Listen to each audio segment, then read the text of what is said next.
أعوذ بالله من الشيطان اللعين الرجيم بسم الله الرحمن الرحيم ويطعمون الطعام على حبه مسكينا ويتيما وعسيرا۔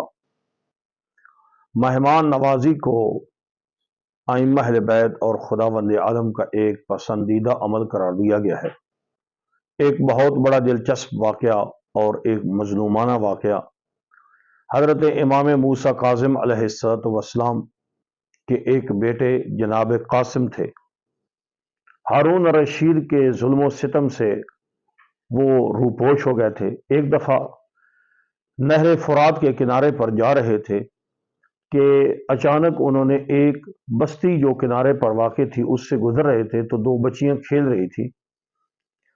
وہ ایک بچی دوسری کو اپنی بات ثابت کرنے کے لیے کہتی ہے کہ بحق الامیر صاحب الغدیر، کہ میں اپنی سچی بات کے لیے قسم اٹھاتی ہوں اس امیر کی جو صاحب غدیر ہے۔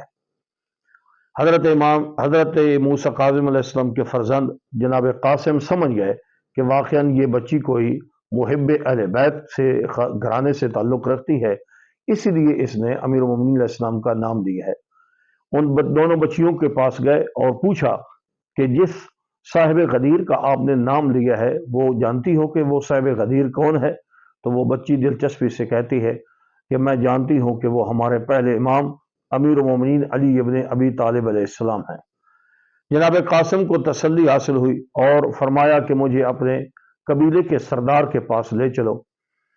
وہ بچیاں ان کو اپنے قبیلے کے سردار کے پاس لے گئی۔ وہ قبیلے کا سردار ایک بہت بڑا جاگیردار تھا۔ حضرت قاسم اس کے پاس 2 دن مہمان رہے اور اس نے خوب تواضع کی۔ 2 دن کے بعد جناب قاسم فرماتے ہیں کہ 2 دن زیادہ سے زیادہ 3 دن مہمان نوازی ہوتی ہے، اس کے بعد کسی کے پاس رہنا مہمان کے طور پر یہ مناسب نہیں ہوتا، اس لیے اب میں آپ کے پاس رہتا ہوں تو اب جو آپ مجھے کھلائیں گے یہ صدقہ ہوگا، جبکہ میں سید ہوں۔ یہ دل میں سوچا، ان کو نہیں بتایا کہ میں سید ہوں، دل میں سوچا کہ میں سید ہوں اور صدقہ کھانا میرے لیے مناسب نہیں ہے، اس لیے انہیں کہا کہ مجھے کوئی کام ذمہ لگا دو، میں کام کروں گا اور کام کی اجرت کے طور پر یہاں پر ٹھہروں گا۔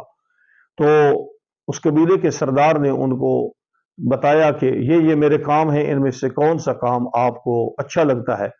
تو جناب قاسم نے فرمایا کہ میں آپ کے مہمانوں کو کھانا پانی دوں گا، جو آپ کے ادھر ڈیوڑی پر آپ کے ادھر گھر میں مہمان آتے ہیں ان کو کھانا میرے ذمہ ہو گیا۔ جناب قاسم کافی عرصہ تک ان کو کھانا دیتے رہے۔ جب تقریباً 2-3 سال گزر گئے تو اس کے بعد ایک دفعہ رات کے ٹائم ان کے قبیلے کے سردار وہ اپنی ڈیوڑی پر آئے تو دیکھا کہ جناب قاسم عبادت الہی میں مصروف ہے۔ رات کا کافی حصہ گزر چکا تھا لیکن اس کے باوجود جناب قاسم عبادت الہی میں مصروف ہیں، تو وہ حیران ہوتا ہے اور بہت زیادہ متاثر ہوا۔ اس نے اپنی بیٹی کا رشتہ جناب قاسم کو دینے کے لیے آمادہ ہو گیا۔ جناب قاسم سے کہا کہ میں اپنی بیٹی کا رشتہ آپ سے کرتا ہوں، آپ اس کو قبول فرمائیں۔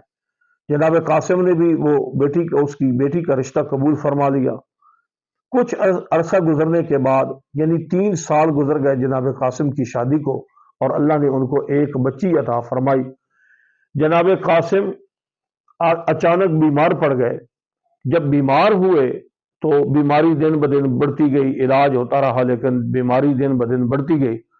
آخر جناب قاسم نے فرمایا کہ میری موت کا وقت قریب ہے اور میری یہ ایک بچی ہے، اور اس وقت فرمایا کہ میں سید ہوں، امام موسیٰ کاظم علیہ السلام کا فرزند ہوں، اس لیے میرا اصل وطن مدینہ ہے، یہ میری بیوی اور میری بچی یہ میرے وطن پہنچا دینا۔